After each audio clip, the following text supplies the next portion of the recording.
If the Krebs cycle feels like a blur of names and numbers, you're not alone, but it's one of the highest yield pathways on the MCAT. What if you could remember every step, every key enzyme, and exactly how many ATP, NADH, and FADH2 it produces without brute memorization? In this quick review, we'll simplify the citric acid cycle into a clear story, connect it to energy production, and highlight the details the exam loves to test. By the end, you'll see the cycle as a system you understand, not just a list you cram. The citric acid cycle oxidizes acetyl-CoA to produce NADH, FADH2, and GTP while releasing CO2. This cycle takes place in the mitochondrial matrix and is central to cellular respiration because it captures high-energy electrons that will later drive ATP production in the electron transport chain. Each acetyl-CoA entering the cycle combines with oxaloacetate to form citrate, beginning a series of 8 steps that fully oxidize the 2-carbon acetyl group into 2 molecules of carbon dioxide. Along the way, 3 NAD+ molecules are reduced to NADH, 1 FAD is reduced to FADH2, and 1 GTP is produced via substrate-level phosphorylation. A helpful mnemonic to remember the reduced coenzymes is 3 NADH, 1 FADH2, 1 GTP per turn.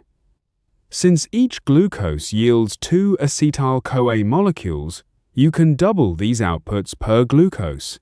On the MCAT, you are often asked to track energy carriers rather than memorize every structure, so focus on where reductions occur and how many high-energy molecules are generated. This cycle is tightly linked to aerobic metabolism because NADH and FADH2 must be oxidized in the electron transport chain, connecting it directly to oxygen availability. Understanding this connection helps explain why the Krebs cycle slows in anaerobic conditions. The 8 steps of the citric acid cycle involve key intermediates and enzymes that are often tested in sequence.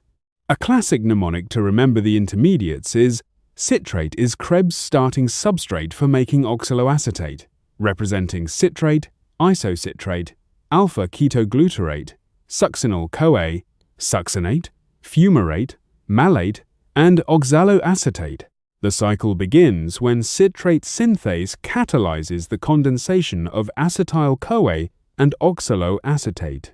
A conatase then rearranges citrate to isocitrate, followed by isocitrate dehydrogenase, which performs the first oxidative decarboxylation, producing NADH and CO2.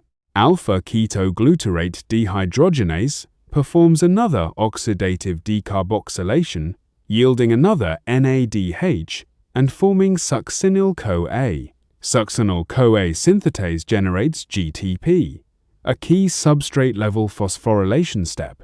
Succinate dehydrogenase, which is embedded in the inner mitochondrial membrane and also part of the electron transport chain as complex 2, produces FADH2. Finally, fumarase and malate dehydrogenase regenerate oxaloacetate, producing the last NADH. On the MCAT, you are unlikely to be asked every enzyme, but knowing the key irreversible and regulated steps like citrate synthase, isocitrate dehydrogenase, and alpha-ketoglutarate dehydrogenase is essential.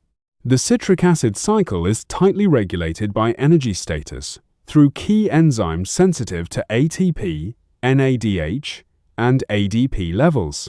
The main regulatory enzymes are citrate synthase, isocitrate dehydrogenase, and alpha-ketoglutarate dehydrogenase. These enzymes are inhibited by high-energy signals such as ATP and NADH, which indicate that the cell already has sufficient energy. Conversely, they are activated by ADP and sometimes calcium, signaling increased energy demand, especially in muscle cells during contraction. Isocitrate dehydrogenase is often considered the rate-limiting enzyme of the cycle because it responds strongly to these signals. On the MCAT, Questions frequently test your ability to predict how the cycle will respond under different metabolic conditions, such as exercise or fasting. For example, during intense exercise, ADP levels rise, activating the cycle and increasing NADH production for ATP generation. This regulation ties directly into broader metabolic control, linking glycolysis, the citric acid cycle, and oxidative phosphorylation into a coordinated system. The citric acid cycle is amphibolic, serving both catabolic energy production and anabolic biosynthesis roles. While its primary function is to oxidize acetyl-CoA for energy, many intermediates are also precursors for biosynthetic pathways. For example, alpha-ketoglutarate can be transaminated to form glutamate, which is important in amino acid metabolism, and oxaloacetate can be converted to aspartate. Succinyl-CoA is a precursor for heme synthesis, which is critical for hemoglobin. Because intermediates are frequently siphoned off for these anabolic processes, the cycle must be replenished through anaplerotic reactions, such as the conversion of pyruvate to oxaloacetate by pyruvate carboxylase. On the MCAT, this concept is often tested by asking how metabolic pathways are interconnected. Recognizing that the Krebs cycle is not just about energy but also about providing building blocks helps you understand metabolism as an integrated network rather than isolated pathways. The citric acid cycle depends indirectly on oxygen because its electron carriers must be regenerated by the electron transport chain. Although oxygen is not directly used as a substrate in the cycle, it is essential because NADH and FADH2 must be oxidized back to NAD+ and FAD for the cycle to continue. These oxidations occur in the electron transport chain, where oxygen serves as the final electron acceptor. If oxygen is unavailable, NADH accumulates and NAD+ becomes depleted, halting the citric acid cycle.